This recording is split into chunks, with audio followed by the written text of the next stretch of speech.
Iran war ક્યારે પૂરું થશે તેને લઈને આખી દુનિયાને સવાલ થઈ રહ્યા છે ત્યારે ટ્રમ્પે આ મામલે એક નવો જ બોમ્બ ફોડતા એવો દાવો કર્યો છે કે અમેરિકા 4-5 વીક પહેલા જ આ યુદ્ધને પૂરું કરી શકે છે. યુદ્ધની શરૂઆતમાં અમેરિકાના પ્રેસિડેન્ટે એવું કહ્યું હતું કે ઈરાનનું વોર 4 થી 5 વીક ઓછામાં ઓછું ચાલશે કે પછી તેનાથી પણ વધારે ચાલી શકે છે. પણ હવે તે પોતે જ એવી વાતો કરી રહ્યા છે કે આ યુદ્ધ વહેલું પૂરું થઈ જવાનું છે. ટ્રમ્પે સોમવારે CBSને આપેલા એક ઇન્ટરવ્યુમાં એવું જણાવ્યું હતું કે આ યુદ્ધનો હેતુ લગભગ સર થઈ ગયો છે. પ્રેસિડેન્ટના સ્ટેટમેન્ટ બાદ ક્રૂડના ભાવ ઘટ્યા હતા પણ ઈરાને તેના પર એવી પ્રતિક્રિયા આપી હતી કે આ યુદ્ધ ક્યારે પૂરું થશે તે અમેરિકા નક્કી નહીં કરે.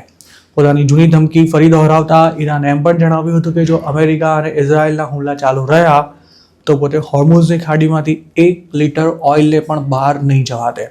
જોકે તેની આ ધમકીની ગ્લોબલ માર્કેટમાં કોઈ ખાસ અસર જોવા નહોતી મળી.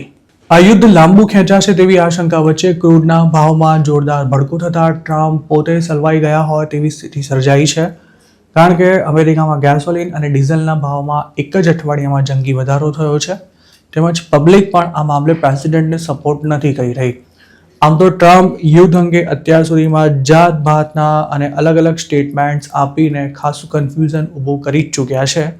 પણ આ યુદ્ધના હેતુ અંગે તેમણે હજુ સુધી કોઈ ફોડ નથી પાડ્યો. જોકે પહેલી વાર તેમણે કોઈ સારી વાત કરતા યુદ્ધ વહેલું પૂરું થશે તેવું જણાવ્યું હતું. પણ સાથે તેમણે એવી સ્પષ્ટતા કરી હતી કે હજુ આ અઠવાડિયું જંગ ચાલુ જ રહેવાનો છે. આ યુદ્ધને અઠવાડિયું પૂરું થતાં જ અમેરિકાએ કરેલા ભીષણ હુમલા બાદ સોમવારે ગ્લોબલ માર્કેટમાં ક્રૂડના ભાવ $120 પ્રતિ બેરલ સુધી પહોંચી ગયા હતા અને સ્ટોક માર્કેટ્સમાં પણ જોરદાર કડાકો બોલાયો હતો. જોકે મંગળવારે દુનિયાભરના શેરબજાર બાઉન્સ બેક થયા હતા અને ક્રૂડમાં પણ સારો એવો ઘટાડો જોવા મળ્યો હતો. ટ્રમ્પનો દાવો છે કે અમેરિકાએ ઈરાનની લશ્કરી ક્ષમતાને લગભગ ખતમ કરી નાખી છે અને તેના ડઝનબંધ નેવલ શિપ્સને પણ ડૂબાડી દીધા છે અને સાથે જ ઇરાનિયન એરફોર્સ અને એન્ટી એરક્રાફ્ટ ડિફેન્સ સિસ્ટમ પણ બરબાદ થઈ ચૂક્યા છે. તેમણે એવું પણ જણાવ્યું હતું કે ઈરાનમાં હાલ કોઈ નેતાગીરી નથી બચી અને અમેરિકાએ તમામ સિનિયર નેતાઓનો પણ ખાત્મો બોલાવી દીધો છે. ખમનેઈના દીકરાને સુપ્રીમ લીડર જાહેર કરવા પર ટ્રમ્પે એવું કહ્યું હતું કે જેને અમેરિકા મંજૂરી આપશે તે જ ઈરાનનું સુકાન સંભાળી શકશે. સાથે જ તેમણે એવી પણ ધમકી આપી હતી કે અમેરિકા ઈરાન પર એટલો મોટો હુમલો કરશે કે તેમાંથી તે ક્યારેય ઊભું નહીં થઈ શકે.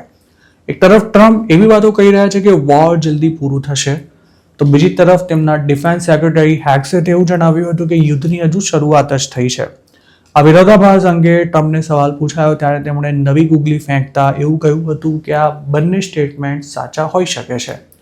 ટ્રમ્પે સોમવારે જ વ્લાદિમીર પુતિન સાથે પણ વાત કરી હતી અને આગામી દિવસોમાં અમેરિકા રશિયા પર મૂકેલા પ્રતિબંધ હળવા કરે તેવી પણ શક્યતા છે, જેનું મુખ્ય કારણ ક્રૂડ ઓઇલ છે. ડોનાલ્ડ ટ્રમ્પ ભલે મગનું નામ મરી ન પાડી રહ્યા હોય પરંતુ ઈરાન પર અણધાર્યો હુમલો કરીને તે પોતે ચારે તરફ ફેરવાઈ ગયા હોય તેવું સ્પષ્ટ દેખાઈ રહ્યું છે.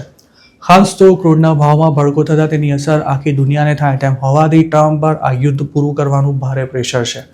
તેમણે હોર્મુઝમાંથી ઓઇલ ટેન્કર્સની અવરજવર માટે US નેવી તેમને એસ્કોર્ટ કરશે તેવું પણ ફરી એકવાર કહ્યું હતું.